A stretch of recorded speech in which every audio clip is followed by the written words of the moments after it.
as per request, I'm here today making a video based on this comment. Bro, we just need a key guide. How to control groups, key bindings for skills and items, and which key bindings are used by pro players. Your other videos covered almost everything. Please do a video about this. Halloween is here and GameLeap wanted to shock you with a special deal. So for Halloween, we're doing 50% off for the main GameLeap website. Over there, we have more content just like what you're seeing here on YouTube. So you can actually improve at Dota at a much faster rate than everyone else. This is for a limited time, right? No longer than 5 days will we have this special going on. So if you're consider ever signing up for GameLeap, click the link now. This is the best time to do it because half off is a very, very good deal. Now, what I want to say first off, before I start the video, there are already plenty of videos on hotkeys, and what you should know about hotkeys and controls and camera movement and all these things is that generally it doesn't really matter what you have. Now, there's a few settings that I think are very important, and I'll be talking about them and why I think you should have them. But for the most part, it doesn't matter whether you're controlling your, camera with your mouse or your keyboard or edge pan, but I'll talk about it anyways. But before we get into the actual video, I just want to show this amazing clip. I was playing Invoker recently with my new DK bongos. I just picked them up from GameStop. If you aren't familiar what they look like, I'll put them on the screen right here. DK bongos.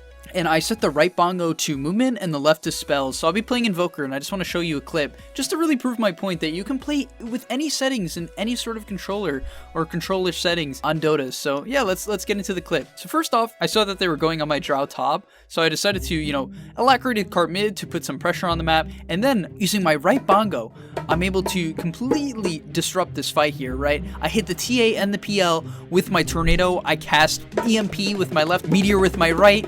Deafening blast with my left, and I hit both of these heroes and they absolutely get destroyed. Now, do take into consideration that my opponents are only 3k MMR, so maybe that's making it a little bit biased, but regardless, I thought that was a cool clip just showing why DK bongos might just be the future of Dota. Alright, now getting back on a serious note, I'm going to be going over the 3 main types of camera movement that I know about that people typically opt for and giving one player example for each. So first off, we have WASD, and this is personally what I use. It's a bit weird, I know. It's Minecraft settings, as I like to call it. But basically, the gist behind it, in fact, I have an entire video on it on the channel, so if you're curious, just look it up. You use W to move the camera up, A to move it to the left, S to move it down, and D to the right. And if we go in settings, that's exactly what we have it here. You just set these to WSAD. And yeah, it's pretty simple. I mean, the reason why I personally like it is what the games in the past I had played, so, it just kind of made me feel comfortable. Also, it's nice because you don't necessarily have to have your mouse being busy pushing the screen or getting caught up doing other things. You can focus your clicks on solely what's in front of you, and eventually WSD will become muscle memory. But, technically everything becomes muscle memory, so don't know if that's the best argument. And one pro player that I know used that, or at least I was told that used that, is Matoma Man, and I believe he was doing that when he won TIs. So yes, you can win TI. You can win TI using this setup. In fact, you will definitely win TI. Next up, we have basic edge panning. If you're new to Dota, or you're just contemplating this, it's really basic. All you do is push the screen up. Personally, I have it on occasionally, just when I'm feeling slick. The most clean way to do it, but I think that the majority of the players use this currently, as it is typically the default setting. So yeah. Also, for one player example, we have Thompson. As far as I'm concerned, he uses edge pan, and he also won a TI, meaning that you can win TI in many different ways. And finally, we have mouse clicks. So basically what this means is that when I push in my scroll wheel on my mouse, I can drag the camera. It's basically, I've seen some people type it in as mouse 3, camera drag, those are the names. But essentially, I'm honestly very uncomfortable using this, but basically you just drag the camera around using it, and it kind of helps you stay a bit centered with your clicks, which is nice, right? Because then I can kind of shift to the bottom right, I can shift up, but I don't know. Apparently Ortiz uses this, so unfortunately you can't win a TI if you actually go with these settings. I don't know why that's the case, but in general, these are the main 3 settings. So once again, you have WASD, you have edge panning, and then you have the mouse drag. These are the most common and what I would recommend. But clearly, as you can see by what I'm saying, is the camera movements should not be what restricts your play. If you feel like you're losing, please guys, don't blame it on camera movements or your settings. I'm gonna move on now, but I just really want to say this so that you have to change your mentality if you want to get better in Dota, because hockey should honestly be the last of your concern. The next setting I want to talk about that is very important now getting into settings is quick cast. Now, should you always use quick cast? Honestly, once again guys, You do not have to, but I've heard from a lot of top tier players that they think it is a good idea because it decreases the time it takes to cast a spell. Now if you're unfamiliar with quick cast, just to briefly show you in settings, It is this setting right here. All you have to do is click Enable Quick Cast. And the difference here is if I'm regularly casting net, when I click my net hotkey, it is going to take this out. And then I have to click again to cast the net. But with Quick Cast, the difference is wherever my click is, it casts it. Right? The hotkey of the net is where it casts it. Right? And that is the difference. So yeah, it can save you a little bit of time and make you hesitate less, which I think has some main benefits. And on a hero like Meepo, it feels almost key. Like, you literally can't play Meepo without it in a lot of cases. Because instead of having to, without Quick Cast, clicking for each and every one of them, I can instead just click it once, right? It's half the clicks. Really, really convenient, right? The next 4 very important options that I want to show to you guys are the interface options. Make sure that these are all on, especially show ability rangefinder while casting. This one is typically not on. And the reason why I think it's important and very, very useful is because often players can struggle a little bit on how far they can actually cast their spells, right? If you hover over your ability, it will tell you that's not convenient, because when you're trying to catch someone, you don't want to have to like hover your ability and be like, oh, there's Earthbind, right? That's not too useful, right? That makes it very inconvenient. So instead, you turn this hotkey on, and what it does is it gives you this green line, right? You guys see this green line? And basically, when you go out of the cast range, the green line fades. And this makes it really easy to tell if your hero is going to have to move before casting the spell, right? Because if I do it here, I'll cast it right away. But if I do it here, and the green line snaps, I have to move, right? My Meepo will move up.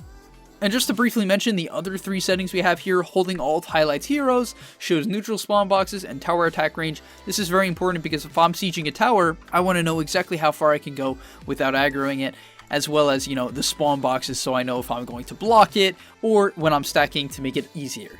The next one that makes me crazy when people don't have this on is use alt to show hero icons. You can see on the minimap here that if you don't have this on, this is what you see, right? Also, you get these like weird shapes, right? The arrows and the lines for teammates and enemies. And this is super inconvenient. You do not want to have to decipher who light blue is. You don't want to have to figure out that light blue is Kunkka in the middle of a game. So make sure you tick this on so that you can see the hero icons. This will allow you to react a lot better and make sure that you do not get ganked as effectively or as quickly, right? You need to see who's coming and not have to think about it for 5 seconds, because you have to look at the top and be like, oh, blue's coming to you. And everyone's like, who's blue? It's Meepo. Oh, we're already dead. Next up, let's get into a little bit about micro. So these are actually pretty important, and I've played a lot of micro-intensive heroes. They're typically my favorite heroes. I'm a big Lycan fan. Nature's Prophet is my most played hero. Lycan, etc.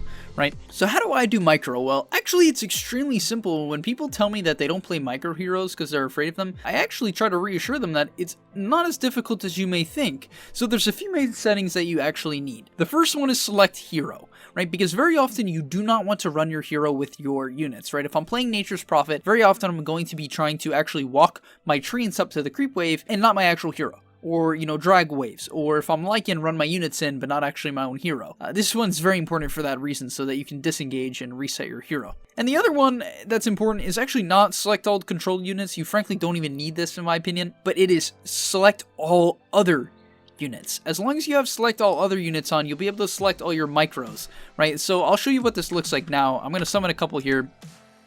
And now, if I click G, which is my select all other units, I'm going to just simply have my micro. Now, if I click T, I'm going to have both. And you might be like, well, Speed, how do you actually select all of them? Well, actually, a lot of the time in the laning stage, as crazy as it might sound, I click T and G just over and over again. You might be like, well, that's really inefficient. I do have R on to select all of them, but I actually like spacing my hero typically a little bit further back, especially if I'm playing something like a Nature's Prophet. And if you go into deep micro, you'll understand why that is. It's a lot more efficient for last hitting, as you won't accidentally like walk things in different ranges. I'm not going to explain that in this video, but basically the main things you need are select hero and select all other units. And now just getting into deeper micro, there are control groups, and I'm going to be honest, guys, I don't use control groups. Okay, you might be like, Speed, what? Well, even when I'm playing Chen, honestly, I don't play much Chen, but I used to occasionally solo queue and pick Chen just for memes. Like, if someone griefed, Chen was my go-to. I don't know why, guys. I don't know why.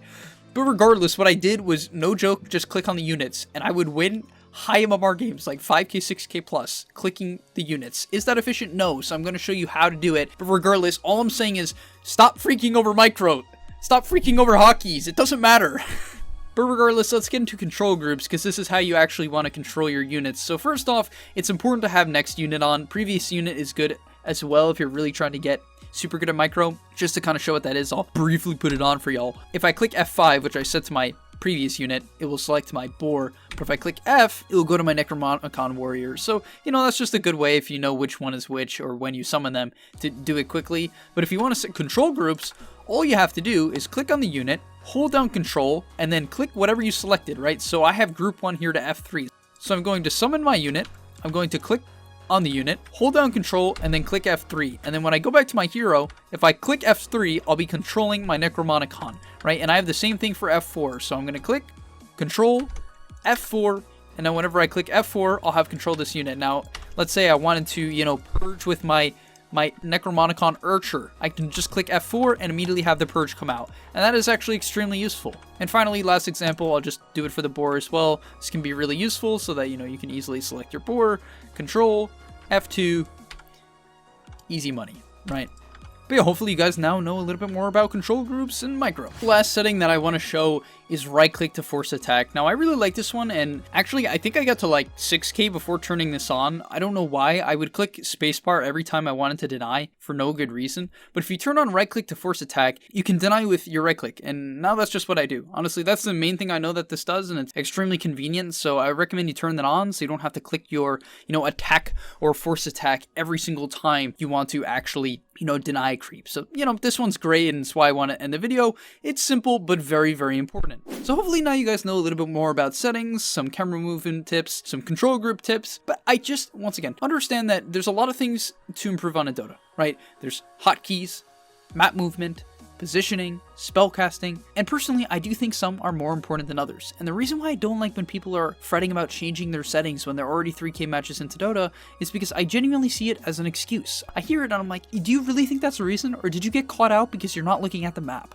right? Did you get caught out because, you know, you didn't have quick cast on? Or did you get caught out because you have the inability to pay attention to ganks, right? Like, you have to ask yourself the important questions and not direct blame if you actually want to improve.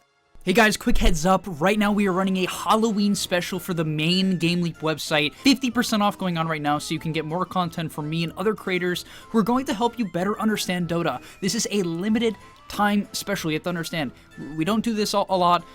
You can get a pro subscription for 50% off, that is all the content you could ever want from us, and you're going to improve at Dota much quicker than you usually would at 50% of the cost. So go check it out and click the link right in front of you right now.